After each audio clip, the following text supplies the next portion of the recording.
Hey, what's up, you guys? This is David, Thrash Till Death 555, and I welcome you to yet another CD collection update. So, if you guys are ready, let's go ahead and get started here.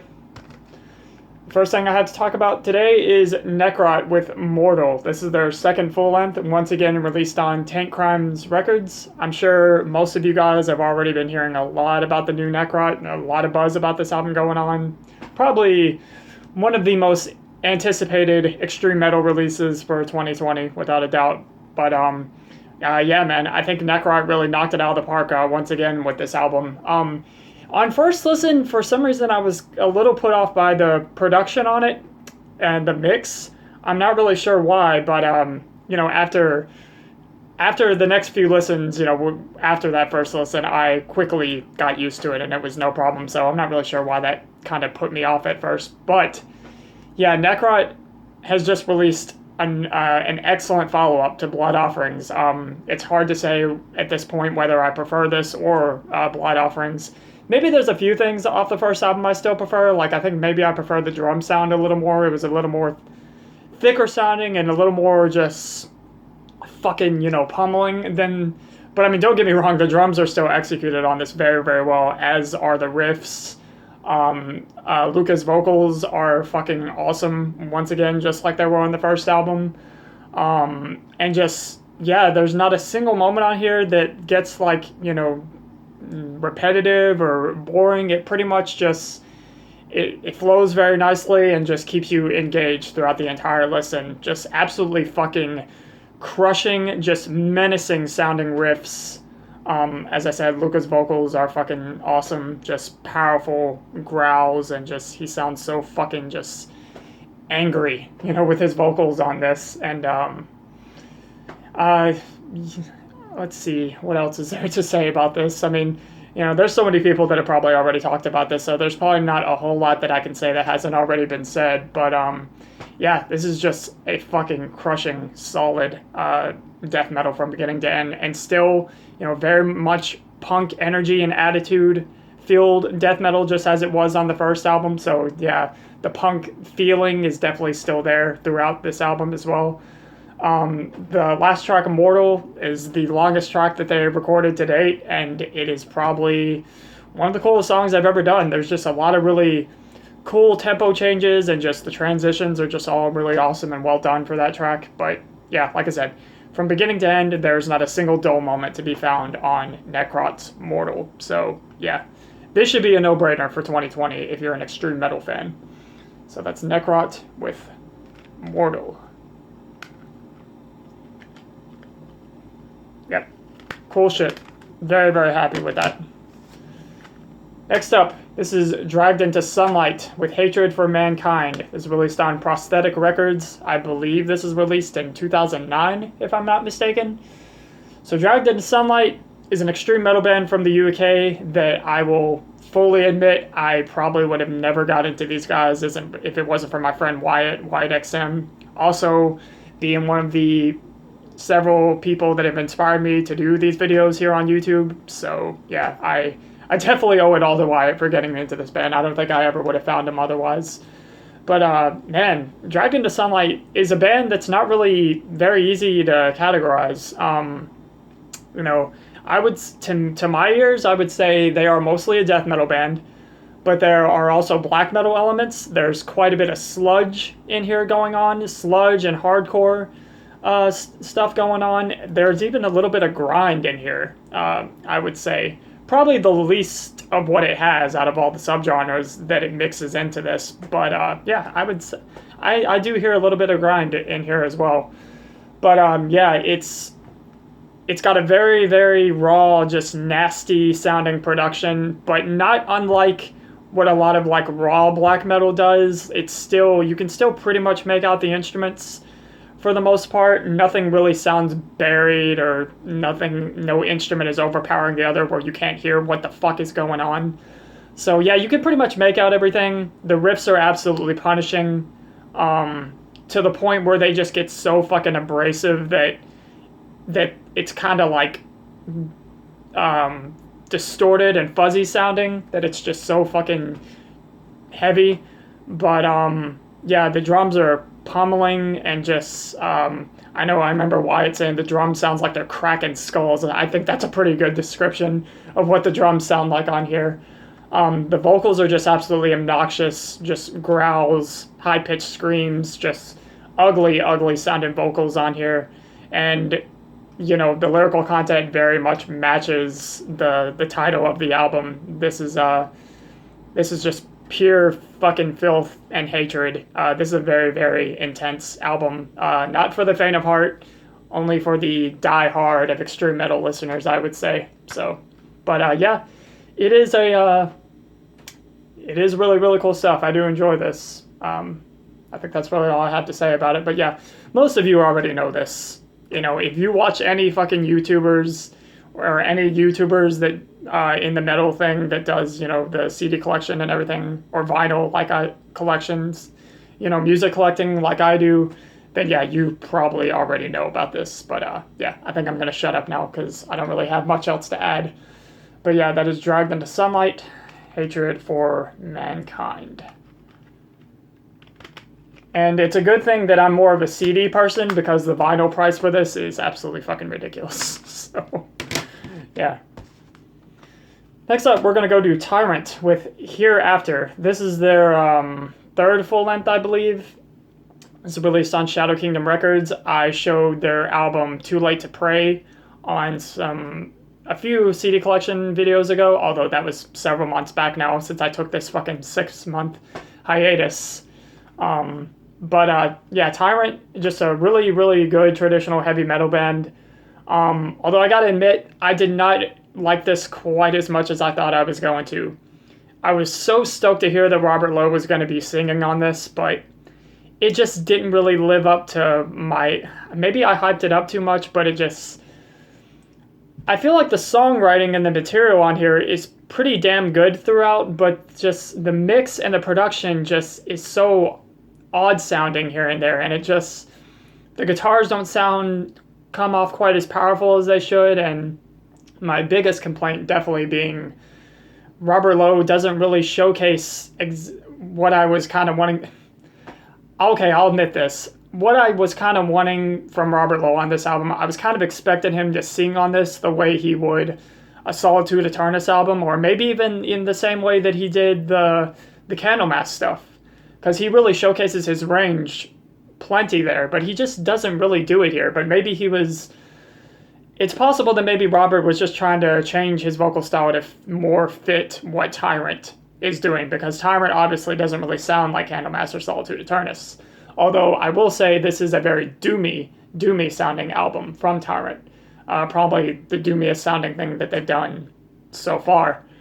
But yeah, I mean, I still, you know, try to go back to it every once in a while and listen to it again, but I still don't. I feel like I tend to enjoy it a little bit more, but I don't really see myself coming back to it much in the future. But you know, if you are a fan of this band, for those who know him, and you know, you are a fan of Robert Lowe as I am, give it a shot, check it out. Maybe you'll even like it more than I did. But yeah, I gotta admit, this isn't making my favorites for 2020, and I didn't like it quite as much as I thought I would. It's definitely a slight disappointment for me.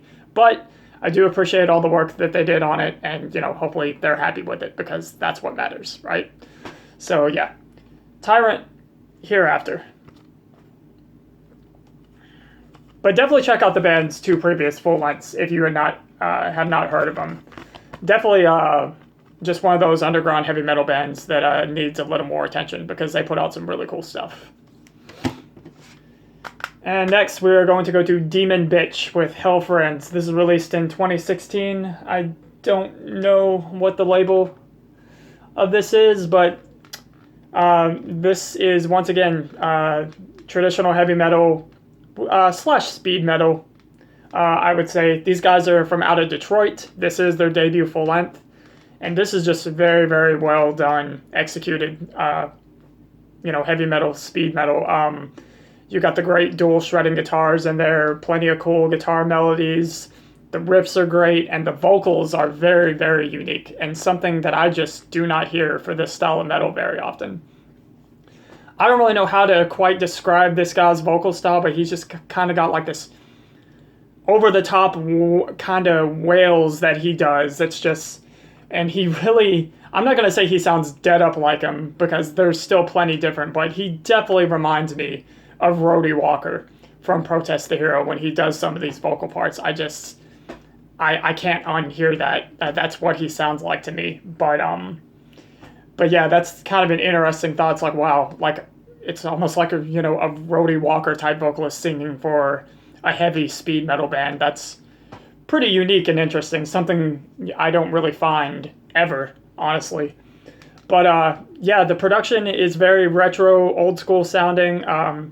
Kind of in a similar way that what Chevalier did with Destiny Calls, although I don't think these albums sound anything alike, so don't start thinking that. But yeah, just the kind of retro production that they do, I can kind of see some similarities. But excellent songs all throughout. There's not a single dull moment to be found. It's a pretty short listen. It's only like 35, 36 minutes, but it is 35, 36 minutes. Not wasted whatsoever. And I really hate to mention things like this on here because I'm here to just talk about the music and recommend you guys some cool shit to listen to. But I will say, if you guys are ordering directly from this band, like on their Bandcamp or something, just do so with caution because I got fucked over twice out of trying to get this CD from their Bandcamp.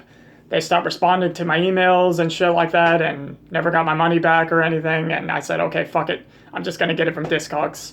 I don't know what else to do because I love this album. I really love the music on here, but yeah, I just wasn't going to fucking deal with that shit anymore. So yeah, just use caution if you are going to get stuff from these guys directly because I don't want to see anybody else get fucked over the way I do. But yeah, that aside, love the music. It's a great album, and I am very eager to hear what these guys do after this. So yeah, Demon Bitch, Hellfriends. And as you can see, that's also a very, very retro-looking album art. Looks like it could be from, like, the 70s or something. Almost kind of looks like something you could see on, like, a Uriah Heep album cover or something like that. But, yeah, that is solid, heavy speed metal. I don't see a lot of people talking about this. Excuse me? I don't see a lot of people talking about this band, so definitely check them out if you're into that stuff. Next up, we have Inverloch with... What the fuck is this called again? Distance Collapse. Inverloch is a band from Australia. Basically, this is Disembowelment 2.0. I believe it has like 2 or 3 members from Disembowelment, and it's basically just a continuation of Disembowelment. So, if you know Disembowelment's Transcendence into the Peripheral, then you're going to find a lot of stuff to like on here as well. Just... super fucking crushing and heavy, atmospheric as well, doomy, because, this is pretty much in the death doom style. It's still got those quick, like quick double kick parts, even though it's being played with, like, slow tempos, kind of how the Transcendence into the Peripheral did it, which is really cool. The vocals are just fucking beastly, just evil sounding, and just add more to that atmospheric, feel. The drums are super thick, powerful. This is just absolutely dark, monolithic, crushing, fucking death doom. Love this. I can't wait to hear what they do after this. They did put out an EP before they put this out. This is their debut full length. I don't know if I mentioned this is on Relapse Records, by the way. And this came out in 20. Oh yeah, it's on here. 2016. So it's already been a while since these guys have done something, and I could have swore I remember Relapse saying that they were going to put out something like a year or 2 ago, but it never happened. So yeah, I'm really hoping to hear more from Inverloch because, yeah, like I said, if you love Disembowelment, this is a no-brainer, but probably most of you already know it by now, if you are fans of Disembowelment. But yeah, I think that's all I had to say about it. Inverloch, Distance Collapse. Fucking killer, crushing death doom.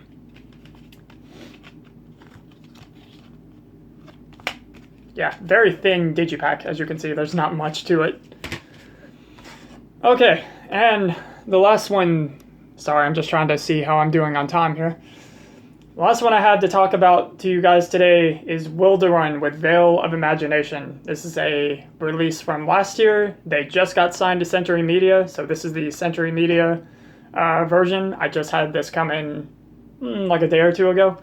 But yeah, Wilderun is a progressive metal band from Boston, Massachusetts, and this album got fucking unreal praise last year, and I didn't really get to it until like early 2020, I think, just because 2019 already kept me busy with so many releases. But I definitely I kept it in my back pocket of things like, okay, this is definitely something I want to check out as soon as I can.